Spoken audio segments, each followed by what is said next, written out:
Greg, how do you look at what you were trying to do for Drake at this time last year as a first-time starter? What you did to kind of protect him and make sure he had success with him versus this year where he has the experience and you want to set some higher goals. Great question. I think first and foremost, the conversations we have are different than what they were 12 months ago. The conversations we have in the quarterback room, just the dialogue he gives me, the opinions that he has. It's high level quarterback conversations, and the decisions he makes. When he makes a positive play within practice, him and I are both aligned on what we're thinking. And then when he makes a mistake, and maybe he makes a bad throw or a poor decision, something along those lines, I know exactly why he's doing that. And it's great when we have those conversations. Very rarely does it come back and I'm like, hey, we didn't see it the same way. That's one of the things that I've really, really seen with him and his growth, um, just over the last 12 months, spring ball, training camp. It's really exciting. And I talked about the last time, just his command at the line of scrimmage and just his poise. It continues to get better daily. His growth is excellent, and I'm excited about it because he's constantly changing his best. He's constantly chasing that best version of himself, so I think it's really, really good. Nathan Roy, what are the biggest areas you've seen him take a step forward going into year two as the guy? Easy communication, knowledge, like how you always saw the talent, um, the ability he has. You saw him like when he was a true freshman. You saw him set. You saw him get off on the ball. You saw his pad level. And the biggest thing is just the taking the information that Callie gives him. You see it show up on tape, and you see just the communication. We highlighted one thing the other day where it doesn't matter the tight end in there. He could be in he could be in a C on the backside, of a run, and the communication is the same with Caden Helms that it is George Roll. And I think it's really, really exciting to see that because that's what you didn't see from him last year. You see that constantly with Greg and Ashton and Tony too. Like Tony, you see the communication just really, really high.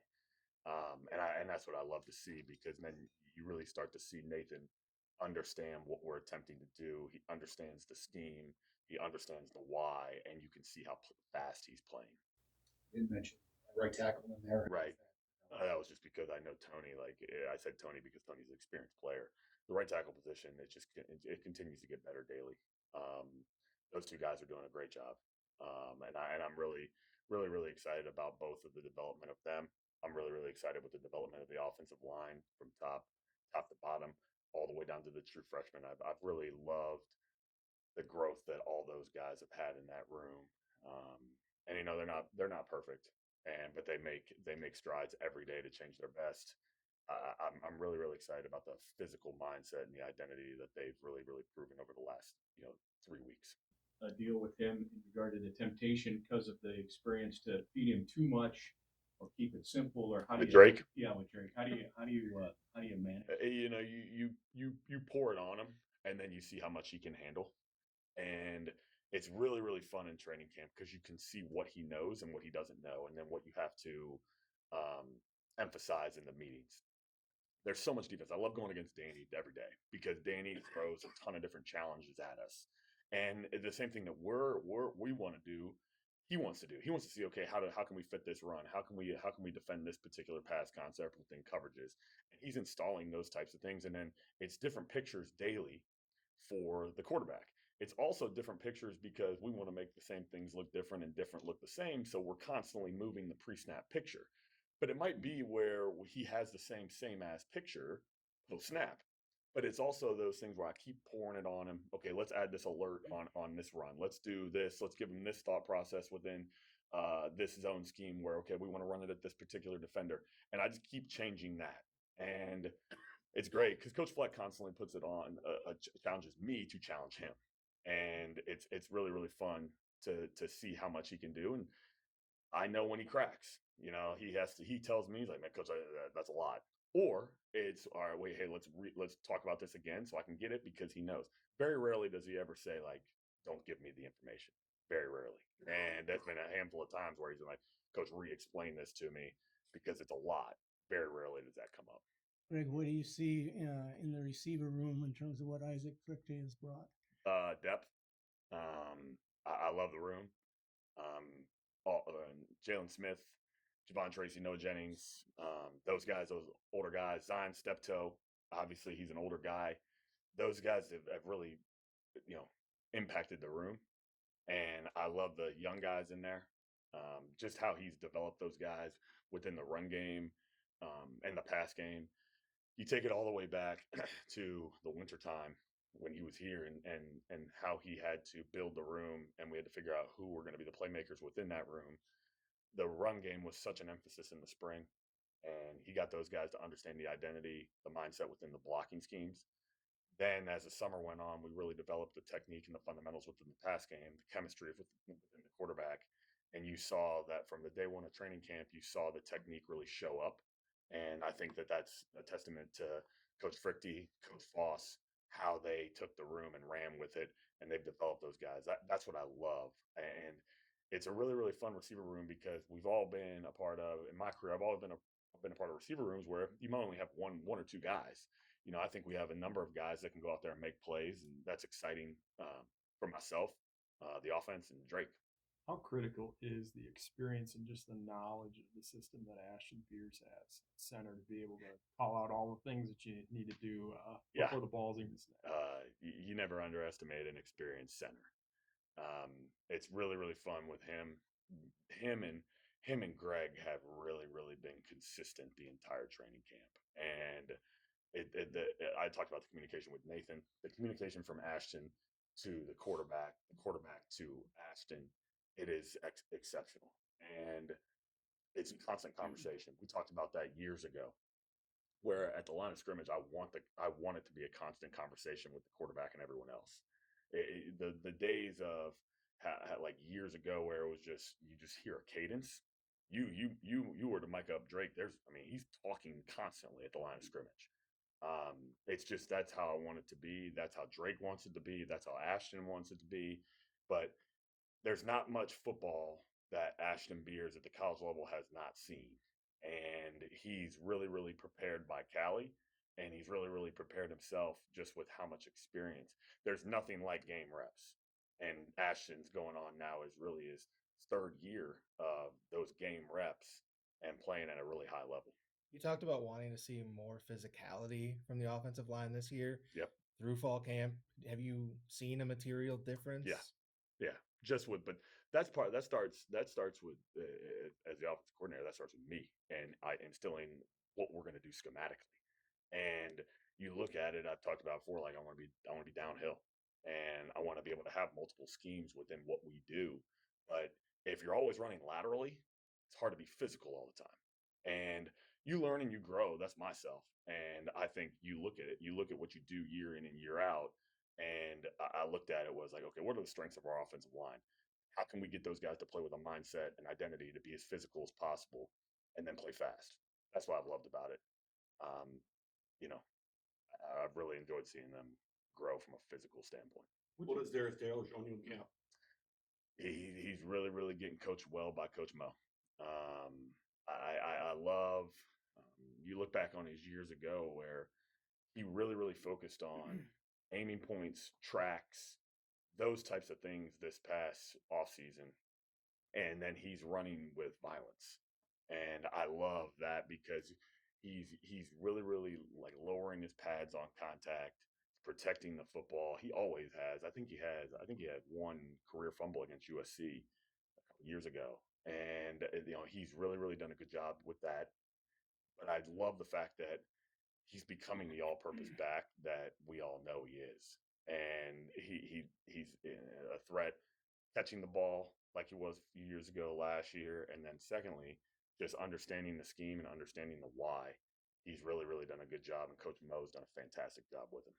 Concerning coaching, what about the addition of Mike Schuba and Matt Linegrover, maybe some Yeah. others in this offseason? What's that done for you? Well, both.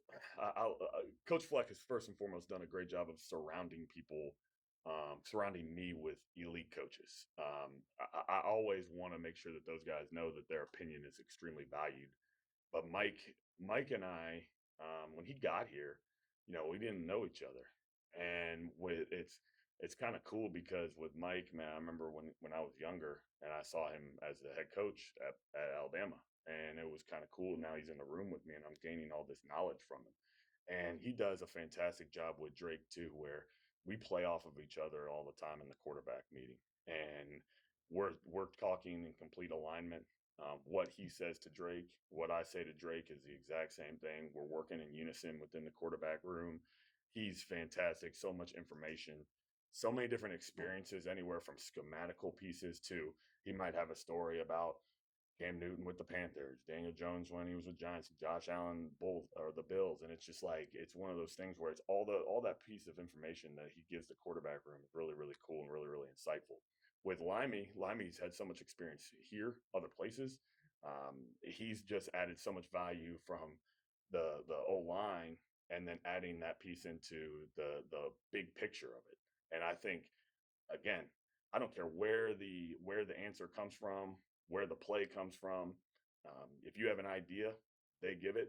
It's ultimately my decision offensively to make that, and I think that they do a really good job of shouting out their ideas. But I couldn't be surrounded by a better staff. I've talked about a number of the guys, and I think it's really really fun day to day. Time for with one or Mo. two more with Mo. Like, how unique is that? A guy who's such recent experience in the system and the program. Yeah, it was really cool because when he got back, we went back through inside zone, and it was really really fun because he was teaching some things off of him running it, and it was fun because when I was a tight end coach, he was a senior. I was an analyst when he was a young player, and it's funny because you don't really pay attention to him when I'm a tight end coach. I didn't pay attention to him and how he's reading the particular runs. Then you hear him teach it, you hear him coach it, and it shows up on film.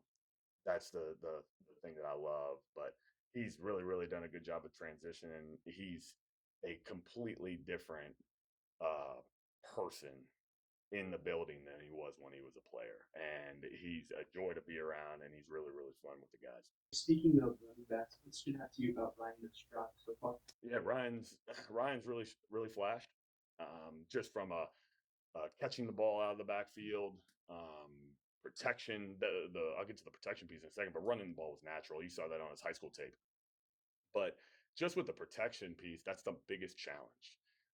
I think any position comes in, whether it's an offensive lineman, a quarterback, a running back, they aren't used to. All right, here's the slide. Here's the man side. Okay, you can flip the protection. Oh, all of a sudden they come out in a different front.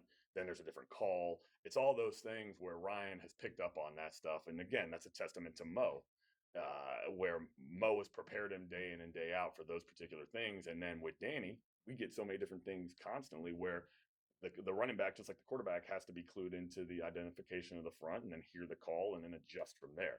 So it's a challenge for a young player, but Ryan's really, really flash. He's had some nice explosive runs. He's done some good, tough physical runs, and then he's done a great job in the pass game in pro. Danny, what's the improvement you've seen in Kerry Brown? Who was a very good player last year.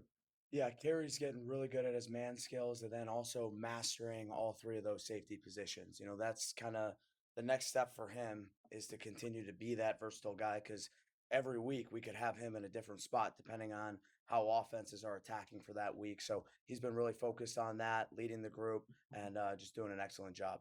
We've spent the last 8 months talking about defensive tackle, the amount of snaps that you have to replace there. So now that you're just 10 days out from a game, who are some of the names that you expect to see under the lights? Yeah, I mean, Crowder's a guy that is consistent there, making plays, productive.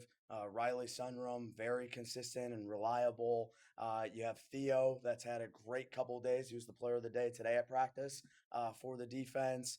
Guys like Hicks, the guys that we brought in, Zion doing a great job, Sid. So you have a lot of guys that are really, seizing that opportunity and taking that every day and continuing to get better. So it's been a joy to watch that. I think people forget that John Nestor was a little bit of a later ad last year, so he's just trying to get up to speed. Do you see like a different level of mastery for Nestor, and what do you think are the next steps in his game? Yeah, absolutely. He got here in the summer of last year, right? So, when he came in, it's really hard as a transfer to come in here, especially at that time, because you're doing everything you can just to execute your job, right? And he was focused on doing his job and really didn't have that voice yet, right? That leadership yet, because you got to prove yourself first, right? And then once the team starts seeing you make plays and seeing the production, they start respecting you. And then all of a sudden, now that leadership role increases for him. He's confident. He's making plays, and what I love about him is even when he doesn't make a play, his response has been awesome to see. Even if he makes a bad play and bam, next play he's focused, he's dialed in, and ready to make up for that and make the next one. When it comes to quality, is that something that you address directly with the safety room, or do you say outside out of mind? This is what we've got. No, it's a next man up mentality, no matter what. And then the other thing is, we've done a really good job over the years in that safety room of who's ever out on that field. The expectation is to play at an elite level, right? So, it doesn't matter if, when Winfield left, people start, oh, what's going to happen? Then Tyler Newman, right? And then again, then Tyler Newman, and then we're making plays. And then you see Kerry Brown back there. You see Aiden Gooseby. All those guys are chomping at the bit. Zach Harden having a terrific camp right now, and Mackay bringing him in. So no, we're coaching the guys that are here, and we're ready to attack. What have you seen the creating next? Yeah, just again, it's a collection of guys, right? So you have guys like Zach Harden, you have Gooseby there, guys that are multi-positional guys, Garrison Monroe, right? So he can play there in terms of being in run fits and covering tight ends and doing that stuff. And then, like I said, bringing a guy in like Mackay, who's very, very physical. Each one of those safeties has a different skill set, and it's fun to highlight those skill sets based on the call. Do you feel like 5-for-5 changes things in the sense that maybe some younger guys could get on the field faster? You got access to the whole roster without having to worry about the 4-game redshirt. Maybe that carves out some situational roles for guys that might not play. Absolutely. I think that's huge with the situational piece that you're talking about. There's certain guys on this defense that, hey, you're a freshman. I only want you to really focus on third down right now.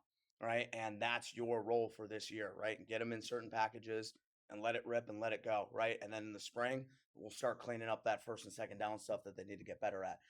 But yeah, you're absolutely right. That gives us the ability to kind of expedite guys per situation. Which of the inexperienced guys on your defense are you most curious about to see Thursday night? Because you've seen them for 8 months in practice, but like I do, once the lights come on, it can be a little bit different. Yeah, again, it's that interior D line that probably has the most inexperience, right? So I'm very excited to watch them go seize the moment and the opportunity when the lights come on. Guys, in that safety room that are going to get their first opportunity there to play significant football there, like Zach Harden and Garrison and all those guys and Mackay. You got guys at the linebacker position that are chomping at the bit, like Kingsbury and Carmo and Joey Gerlach. Again, coming back from injury, ready to go. So there's a ton of guys that I'm excited for. When the moment's ready to let it rip. Kind of piggybacking off that linebacker group outside of Maverick, who stood out to you? Yeah, there's a collection of guys, just like Kingsbury's out there and Gerlach. And I highlight Gerlach because I think it's so fun to see somebody come back from adversity, right? And you go through an injury or something like that, and you watch football get taken away from somebody, and then you're able to see them once they get back and attack it every single day and practice like their hair's on fire, play every play like it's their last. So I'm really excited about him. Carmo, again, of a guy that's just a young guy that's, again, getting older and making more plays based off of that experience. So it's been fun to watch. And even guys like Nate Cleveland, who, played a lot, a little bit on special teams last year, and now he's going to have an expedited role there. So there's a collection of guys. That linebacker room is fun to coach. Yeah, and the Gophers are going to face a number of really high-level mobile quarterbacks this season. I'm wondering how much you and your staff have put in sort of preparation from that already, even going back to the spring or winter, and if to some degree with the team yet. Yeah, I mean, I saw a graphic the other day that we play 4 out of the top 10, most mobile quarterbacks in college football. So we're ready for that in terms of the plan. We've started that plan, like you said, early in January on through the spring, studying them in the summer, exactly what our plan is to attack. You definitely have to adapt your defense based on that. Some guys, quarterback design run is a lot different than scrambles, right? So that gets treated in a different way. When it's a true scrambling quarterback, you got to have pass rush lane, integrity, maybe some spy things. When it's true quarterback design run, now we got to get everybody in the fit, right? And when you do that, you got to decide who that's going to be. Do you put an extra backer in there? Do you put an extra safety down? Do you slice a corner and things like that? So we certainly have our menu of what we repped going into this season and experiments, and depending on what they do attack wise, we'll implement what's on that menu. I use the defensive coordinator toe the line of trying to be very creative and multiple, but also not trying to install too much defense to where the guys then play steps slow. Yeah, I think there's a balance of that, right? And it's at the end of the day, it's how much our players can handle, right? Because at the end of the day, I can give you 100 different calls, but if they can't execute 100 calls, then why would we have that, right? So it's what can they handle? And I think with a defense like this that is experienced at every single level, with guys like Maverick and Anthony and Kerry Brown, John Nestor, Gooseby, you're able to put a little bit more on their plate. But again, you can't sacrifice the rest of the defense by doing that, right? So there has to be a balance of that, and we've worked really hard in spring ball to summer, and now in training camp.